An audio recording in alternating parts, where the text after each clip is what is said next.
Sedikit cerita kawan, pernahkah kalian bertanya kenapa kita ada? Mungkin sebagian dari kalian akan mengerutkan kening saat mendengar pertanyaan ini, atau mungkin ada juga yang menertawakan pertanyaan ini. Tapi itu tidak akan menjadi masalah, karena dengan mengerutkan kening mungkin Anda bisa menemukan jawabannya, atau juga dengan tertawa mungkin ada banyak jawaban yang bisa Anda dapatkan. Tapi yang pasti itu adalah pertanyaan yang sampai saat ini masih mengganggu di pikiranku. Kenapa ya kita mesti ada? Apa yang terjadi kalau kita tidak ada? Kalau kita tidak pernah ada, lalu kita akan ada di mana? Atau memang kita tidak pernah merasa ada? Itu cuma bercanda guys, sekedar pemanasan saja. Jangan menganggap pertanyaanku terlalu serius, toh aku juga nggak terlalu memikirkannya dengan serius banget. Tapi kalau aku boleh serius, coba sejenak kalian renungkan kira-kira apa jawaban dari pertanyaanku tadi, kenapa kita ada? Karena apa kita ada? Aku udah mencoba mencari jawaban dari banyak sumber, tapi belum ada satupun yang memberikan kepastian tentang alasan kenapa kita ada.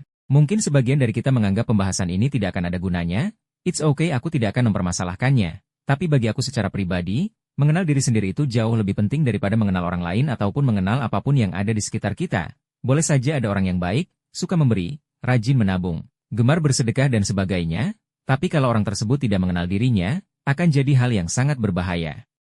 Mau tahu seberapa kalian sudah mengenal diri sendiri? Ada satu pertanyaan yang mungkin bisa mengukur pengenalan kalian terhadap diri kalian sendiri. Apa saja kekurangan diri kita? Nah ini adalah pertanyaan yang bisa mengukur seberapa dalam kita sudah mengenal diri sendiri. Kalau kalian masih sulit menjawabnya, berarti kalian belum kenal dengan diri kalian sendiri. Dan aku yakin, akan lebih mudah mengetahui kekurangan orang lain daripada kekurangan diri kita sendiri. Maka dari itu jangan menganggap mengenal diri adalah hal yang sia-sia, karena begitu kita tidak peduli dengan diri kita sendiri, bagaimana kita bisa mempedulikan orang lain? Aku siapa? Pertanyaan ini biasanya muncul di sinetron-sinetron saat ada orang yang amnesia, tapi memang kita akan mencoba seolah amnesia, kita coba mempertanyakan diri kita masing-masing, siapa sebenarnya kita ini? Walaupun pertanyaan tersebut sangat singkat dan cenderung aneh, tapi jawabannya bisa luas loh guys. Tergantung kalian akan menjawabnya melalui pendekatan yang seperti apa. Pertanyaan singkat yang jawabannya panjang seperti ini biasanya memiliki nilai yang sangat dalam. Tapi, jujur aku juga masih bertanya-tanya sebenarnya, aku ini siapa? Coba kalian juga bertanya pada diri kalian sendiri. Kita akan mencoba memahami dan mendalami bersama-sama. Kita terkadang menganggap semuanya sudah final, semuanya sudah terjawab dengan benar dan pasti, padahal benar dan salah juga terkadang relatif. Manusia memiliki kecenderungan yang berbeda-beda dalam mengenal dirinya sendiri, dan akan cenderung berpihak pada dirinya sendiri. Ini adalah suatu hal yang normal. Suatu ketika aku pernah melakukan sebuah kesalahan yang besar, aku mulai tidak mempedulikan diriku sendiri. Aku lebih memilih untuk mementingkan orang lain daripada diriku sendiri. Dan ternyata itu membuatku lupa bahwa aku ada. Karena selama itu terjadi aku terlalu fokus pada orang lain, sampai-sampai aku lupa dengan diriku sendiri. Akibatnya aku sangat bergantung pada orang lain dan dimanfaatkan oleh orang lain. Tapi apakah itu adalah hal yang buruk? Tidak juga, asalkan masih pada batasan yang jelas dan terukur. Suatu ketika, saat aku masih duduk di bangku SD, aku menyadari sesuatu. Tiba-tiba aku sadar bahwa saat aku tidur ternyata aku tidak sadar bahwa aku ada. Dan aku yakin hal ini juga dialami oleh teman-teman. Coba kalian ingat saat kalian hendak tidur. Bayangkan kalian mulai mengantuk dan mata sudah tidak kuat lagi untuk melek. Lalu kalian berbaring di kasur dan tanpa sadar kalian tidak menyadarkan diri. Tidur. Saat kalian tidur pasti tidak akan bisa sadar bahwa kalian itu ada. Meskipun dalam beberapa kondisi, misalnya saat kita setengah terbangun dari tidur kita. Akan merasa, ya setengah sadar. Tapi saat kita terlelap kembali, kesadaran akan diri akan hilang lagi. Artinya, ada suatu misteri dalam hidup kita bahwa rasa, ya sadar, ya akan keberadaan diri itu bisa hilang. Aku juga berpikir, apakah sebenarnya inilah yang dirasakan orang meninggal, ia tidak sadar lagi bahwa ia ada, secara fisik. Maka dari itu, selagi kita masih memiliki kesadaran, manfaatkan sebaik-baiknya kesadaran itu. Karena saat kesadaran telah hilang tentu tidak akan ada hal yang bisa kita lakukan. Apalagi kesadaran itu tidak bisa kita kendalikan. Ini juga menjadi hal yang sangat aneh. Kenapa kita tidak bisa mengendalikan kesadaran? Entah disadari atau tidak, saat kita tidur pun sebenarnya kondisi hilangnya kesadaran bukan karena keinginan kita, tetapi itu berjalan dan terjadi secara alami. Saat kesadaran telah hilang atau setengah hilang, di saat itulah kita lepas kendali diri. Kalian mungkin pernah merasa kecewa atau dendam kepada seseorang. Entah karena kalian pernah disakiti secara verbal atau fisik, atau seseorang tersebut secara tidak langsung menyakiti kalian, lantas kalian marah semarah-marahnya, bahkan muncul niatan untuk balas dendam dan sebagainya. Kondisi ini adalah bentuk ketidaksadaran karena kita telah lepas dari kendali diri. Lalu, apakah kesadaran adalah satu-satunya jalan untuk mencari jawaban tentang diri kita? Mestinya tidak, karena seperti yang kita ketahui bahwa memahami diri tidak semudah memahami orang lain. Mungkin dengan kesadaran kita bisa memahami orang lain, tapi belum tentu mampu memahami diri. Setidaknya kita tahu bahwa kesadaran adalah hal mendasar untuk mengerti diri kita sendiri. Ini adalah isi pikiranku saat aku masih SD, dan tentu masih sangat sulit untuk menindaklanjuti hal ini, dan masih perlu perjalanan hidup yang lebih panjang agar bisa mengerti diri. Sampai di sini, sudahkah kita mampu menjawab pertanyaan, "Ya, aku siapa?" Tentunya belum, karena ini masih dasar untuk menuju ke sana. Semakin beranjak dewasa, kesadaran akan jadi semakin tinggi, banyak hal yang baru kita sadari.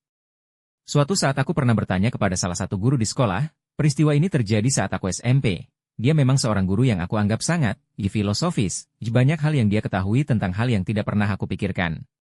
Aku bertanya kepadanya, "Pak, apa penyusun diri kita?" Dia sedikit memerlukan waktu untuk berpikir, kemudian kembali bertanya kepadaku, "Menurutmu apa?" Dengan sangat yakin aku menjawab, "Mungkin diri kita tersusun atas raga, fisik, dan jiwa, roh." Tentu aku memiliki jawaban seperti ini karena dari beberapa ilmu yang telah aku pelajari seperti ilmu agama dan ilmu pengetahuan alam, biologi. Lantas Pak Guru bertanya lagi padaku, "Apa itu jiwa dan apa itu raga?" Wah, di sini aku mulai bingung untuk menjelaskan secara spesifik karena jujur saja aku juga belum pernah tahu sebenarnya jiwa berbentuk seperti apa. Dengan sok pintar aku menjawab, jiwa adalah suatu entitas yang tidak berbentuk fisik, tapi jiwa menempati raga, fisik. Dia kemudian bertanya lagi, di mana kita bisa tahu bahwa ada jiwa di dalam diri kita? Karena jiwa tidak pernah kita lihat, berbeda dengan raga, fisik, yang bisa kita lihat dengan mata. Di sini aku mulai memiliki keraguan, dan bertanya di dalam benakku sendiri, berarti selama ini jiwa itu sebenarnya ada atau tidak? Aku juga mulai ragu akan adanya jiwa, karena mungkin saja yang dimaksud, jiwa, itu bukanlah roh tetapi suatu kondisi fisik yang memungkinkan kita sadar tentang diri. Aku mencoba menjawab pertanyaan Pak Guru, menurut saya, keberadaan jiwa di dalam tubuh kita tidak bisa kita pastikan ada atau tidaknya. Karena dalam beberapa kondisi memang tidak masuk akal jika di dalam diri kita ada jiwa. Pak Guru tertawa mendengar jawabanku. Di tengah obrolan itu, tiba-tiba datang dua orang temanku dan dia marah-marah karena aku yang tadinya diajak ke kantin malah ngobrol sama Pak Guru. Melihat temanku yang ngomel, tiba-tiba Pak Guru memberikan pertanyaan, "Kenapa teman kamu itu bisa marah?" Aku tahu sebenarnya pertanyaan dari Pak Guru tidak sesederhana itu, aku tidak akan menjawab dengan bodoh. Karena kalau aku menjawab, mereka marah karena aku nggak mau diajak ke kantin. Itu adalah jawaban anak TK. Aku mulai merangkai jawaban atas pertanyaan dari Pak Guru, "Kenapa teman kamu itu bisa marah?" Mungkin maksud terselubung dari pertanyaan ini adalah, bagaimana yang terjadi pada diri manusia sehingga kita bisa memiliki rasa marah. Dengan penuh keyakinan, aku lantas menjawab, mungkin rasa marah itu muncul atas respon otak dan hati, karena otak memproses kejadian lalu hati merespon dengan memberikan tanggapan berupa kemarahan. Pak Guru bertanya lagi, "Berarti kamu percaya bahwa hati itu ada? Dan hati bisa bekerja, tapi bagaimana bisa kamu tidak percaya adanya jiwa, sedangkan kamu percaya adanya hati atau perasaan?" Nah, di sini aku mulai paham, dan aku mulai menyadari bahwa kita memiliki sebuah perasaan yang muncul dari hati, dan percakapanku dengan Pak Guru berhenti sampai di sini. Lalu, apa hubungannya hati dengan jiwa? Tahukah kalian guys, bahwa di dalam diri kita ini ada dua kekuatan besar, bukan kekuatan gaib melainkan kekuatan akal dan rasa. Dua hal tersebut menempati raga kita, dengan berbagai macam variasi dan dampaknya untuk hidup kita. Aku pernah mengalami suatu kebimbangan, kira-kira menurut kalian apa yang bekerja saat aku bimbang, akal atau hati? Tentu jawabannya adalah hati, karena akal tidak pernah bisa membentuk rasa bimbang, akal hanya mampu membentuk rasa bingung. Saat kalian sedang belajar matematika lalu ada rumus yang sangat sulit dipahami, di saat itu kalian merasakan kebingungan bukan kebimbangan, dan akar dari kebingungan adalah akal bukan hati. Sedangkan kebimbangan muncul dari hati. Misalnya saat kalian ke toko buku untuk membeli sebuah buku, di sana terdapat banyak pilihan buku yang membuat kalian bimbang memilih yang mana. Pada saat bimbang artinya hati sedang bekerja. Hati bisa menimbulkan rasa, dan jiwa juga sangat berkaitan dengan rasa karena entitasnya tidak berbentuk fisik. Sehingga hati dan jiwa tidak bisa dipisahkan, keburukan hati akan berdampak pada keburukan jiwa. Tapi, sudahkah kita menemukan jawaban atas diri kita? Pastinya belum. Aku juga punya pertanyaan lagi. Mungkinkah kita akan sulit memahami diri kita karena apa yang kita pikirkan tentang diri kita mungkin saja bukan itu kebenarannya, sama seperti saat kita menilai orang lain, apa yang kita anggap tentang orang lain bisa saja itu salah. Begitupun dengan apa yang kita anggap tentang diri kita mungkin saja salah. Karena hidup penuh paradoks, hidup penuh dengan pertentangan, saat kita mencoba menilai diri sendiri pasti akan ada keraguan dan kebimbangan. Misalnya, kita merasa bahwa diri kita adalah orang yang konsisten dalam segala sesuatu. Tapi tanpa kita sadari mungkin saja ada ketidakkonsistenan yang pernah atau sering kita lakukan. Saat kita merasa bahwa kita adalah orang yang cerdas, tapi ternyata di lain sisi kita adalah orang masih ingat pertanyaan, ya aku siapa? Bagaimana langkah kita untuk menjawabnya setelah beberapa uraian yang telah aku sampaikan tadi? Dimulai dari sebuah kesadaran, bahwa manusia hanya mampu mengenali dirinya saat dia merasa sadar. Aku yakin saat kalian mendengar uraianku ini pastinya dalam kondisi yang sadar, itu adalah langkah yang bagus. Melalui kesadaran itu akhirnya muncul sebuah insting, di lain sisi juga pastinya ada akal yang kita gunakan. Melalui akal dan insting kita mampu memahami bahwa di dalam diri kita ada raga dan jiwa, keduanya menyatu dan saling memenuhi. Jiwa tidak berbentuk, tetapi jiwa memenuhi raga. Pertanyaan berikutnya adalah di saat kita tidur apakah jiwa kita sedang hilang?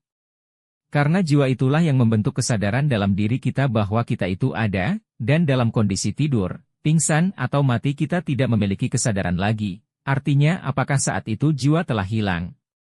Mungkinkah diri kita yang sebenarnya adalah jiwa itu sendiri? Saat ada orang yang pingsan, secara fisik, raga, memang masih ada, tetapi kemana jiwanya? Pastinya jiwa juga bisa terpisah dari tubuh.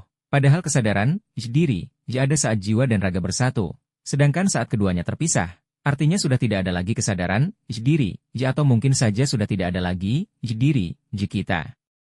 Wow, aku telah menemukan titik terang.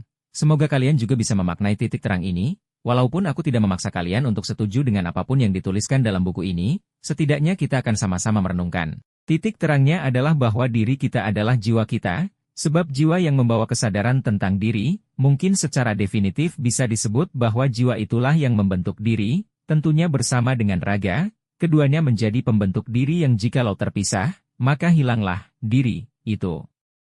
Ingat guys, ini adalah sebuah asumsi yang berarti sifatnya masih definitif secara keilmuan.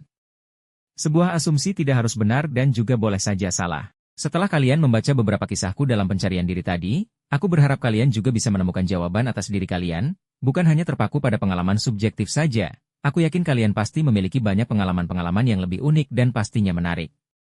Karena aku masih memegang teguh sebuah prinsip, setiap anak itu istimewa, dan setiap manusia itu istimewa dengan keistimewaannya masing-masing. Kalian juga pasti istimewa, mungkin lebih istimewa dari aku atau dari orang lain, banyak perspektif yang kalian miliki, dan mungkin saja itu lebih benar dan lebih valid.